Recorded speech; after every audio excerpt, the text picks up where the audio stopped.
Joining me now to talk about this development is David Zaremka, an African Affairs analyst. He joins me via Skype from Kenya. In the studio with me is the Executive Director, Stanford Edge, Olushola Owonikoko. Thanks to you both, gentlemen, for joining in on the program. I'd like to begin with Olushola here. What do you make of this innovation, made in Africa phones? Thank you so much for having me. I think it's a very good one because at some point we have to be thinking of manufacturing what we use and consume here, and ICT cannot be an exception to that. And that is because we have the population who would continue, these things will continue to be in demand, and we have to, provide for that, meet that demand and be able to grow, because it is only then that we can create solutions that directly meet our needs as a people. All right, let me compare Olushola's views now with that of David Zaremka, who joins me all the way from Kenya. So what do you make of this now? Mara X, Mara Z, costing between $130 to $190. What's the future for these made in Africa phones? Well, the Rwandan factory is cost $50 million to set up, and at present they're already making supposedly 1,000 phones per day, and they have, when they go to 3 shifts and 650 employees, they're supposed to be making up to 2 million phones per year. Now, Rwanda is a small country, and with only maybe 12 million people, and there's no way that they can sell those phones just in Rwanda. So this means that there has to be a major export of these phones to other parts of Africa. And I think that's their intent. And this then will bring in currency and foreign exchange to Rwanda that otherwise would have been going overseas to China or someplace else. So right. I think this is a very important thing. It is important, but then, like I asked earlier, when you compare with the figures that you've given, the cheapest Samsung phone in the market, inclusive of Rwanda, cost about $54 as against the regular phones of $37. And when you look at the internet usage of the average Rwanda smartphone user in the country, so how will they be able to ensure affordability for the average Rwandan? Well, these phones are already being sold. They're not just, this is not the first time to make these phones. They're called the Mara X and Mara Z. So they're already being sold in the continent. They're supposed to be much better quality than these $50 phones that other people make. In particular, they have greater storage, longer battery life, and the Rwandans are putting in some things, for example, the text that they need in order to do work with the government cyber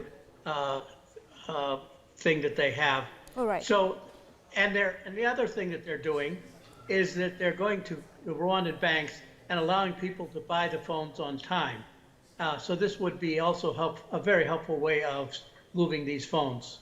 All right, David, let me put you on a hold and come back to the studio where Olushola Owonikoko is standing by. Now, looking at this breakthrough in Rwanda now, in terms of progress, many have lauded the feats that Rwanda has been recording as a nation, looking at the bloody civil war in the past. For Nigeria, for example now, so many projections are in our favor, but where do you think how do you think this will, of course, spur Nigeria to also take opportunities like this? We have the brains, after all.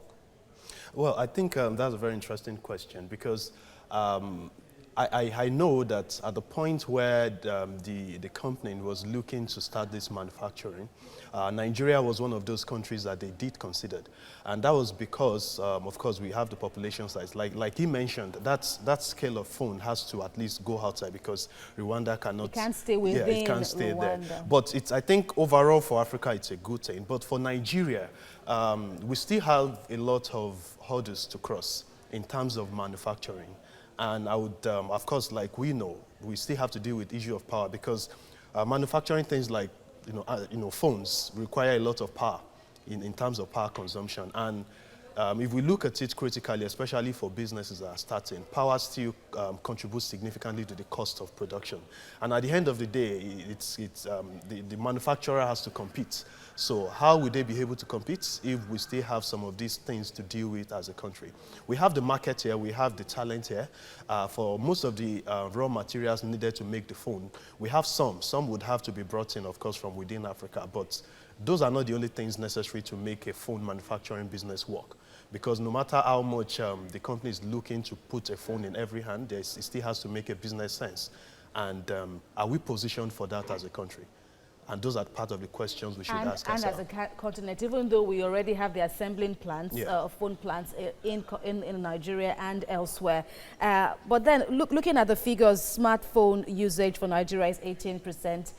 For Rwanda is also a little slimmer, hovering around 13%. How will this boost the level of smartphone usage in Africa? Well, definitely, I think it stands a chance to boost that, not just smartphone usage, but also access to internet, because latest research shows that the primary means of access to internet is smartphones. And we know access to information has been linked to prosperity, as looking at poverty, looking at it from the poverty angle. We need to boost people's access to information, and internet is good for that. However, if this if it scales, then we can promote access to smartphone significantly. That said, let me get the findings of David Zaremka now on this. Now, looking at many African countries have had less than 50% smartphone usage. How will this breakthrough now up the numbers?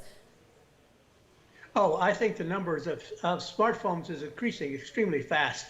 Kenya has cell phone about 99%, and I don't know what percentage is smartphones, but every young person I know has a smartphone here.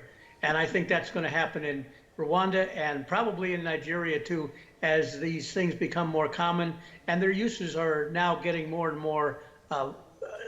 more useful to people. So it's going to be something that young people in particular are going to want to have, just like they want, nice clothes or something like that. All right. Best of luck to the Zara brand now, of course, to many others who will be eyeing this breakthrough. David Zaremka and Mr. Nwonikoko here, thank you very much for your time. Thank you for having me.